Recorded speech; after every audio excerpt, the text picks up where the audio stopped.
Good day everyone. In this video, you're gonna learn about the 5 common succulents.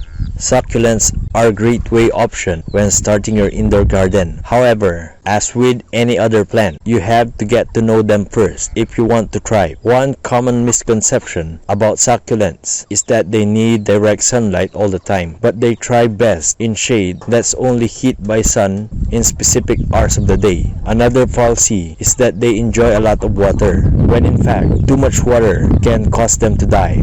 Here are the 5 common succulents to start your tiny home garden with. Number 1. Echeveria. Echeveria succulents are most common fresher greens that you can find in the market. These plants are categorized by a rosette appearance with tips that can change from white to red. The most common variant is the hens and chicks. You'll want to put your Echeveria in a place with partial shade, but where it can get direct sunlight several hours a day. A happy Echeveria will develop reddish tips. This means it enjoys the amount of light it gets. Some also grow stems and even reach out to follow the sun. Make sure that your Echeveria is watered only when soil is completely dry. Do not overwater as it may cause root rot, and you'll notice this when discoloration starts. You can stop watering your Echeveria during rainy season. Do so only after days of clear skies. Number 2. Jade Plant. The jade plant has small, round, fleshy leaves and are known as lucky plants,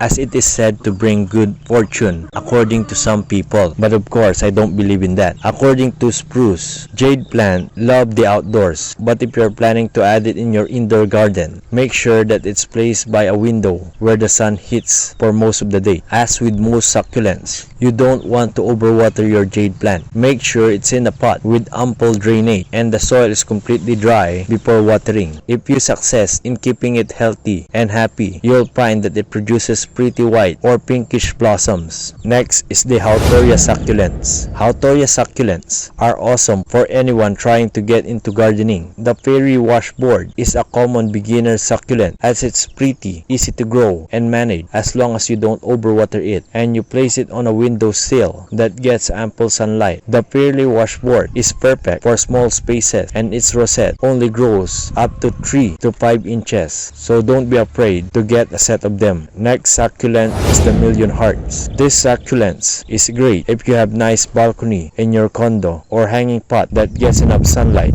Million hearts has tiny heart-shaped leaves and endemically grows in the Philippines where humidity is often high. It's sort of a crawler, commonly hanging from walls and trees, which is why you'll want it where it can freely do so. Million hearts is known for being easy to care for. You don't even have to water them as they get moisture from the air. During dry weather, all you need to do is mist it and make sure that it's planted in a well-drained material. For epiphytic plants such as coconut husk or shredded bark. Next succulent is agave, also known as century plant. This is probably one of the hardest succulents out there. It has long leaves and end in spikes and is pretty much a common of household outdoor garden plant. It grows in almost any kind of soil as long as it has good drainage and doesn't need much tending. It's good to note, however, that agave dies after flowering, so you'll want to steer clear of fertilizers that would encourage them to do so. Otherwise, you basically have low maintenance plant that can grow near walls of your home as both decors and detergent. So these are the 5 common succulents to start your tiny home garden with. I hope you learned something from this video, and if you want more videos like this, don't forget to click the subscribe button and the notification bell below this video so that you will be updated with our future uploads in this channel. So that's all for now, and as always, have a nice day everyone.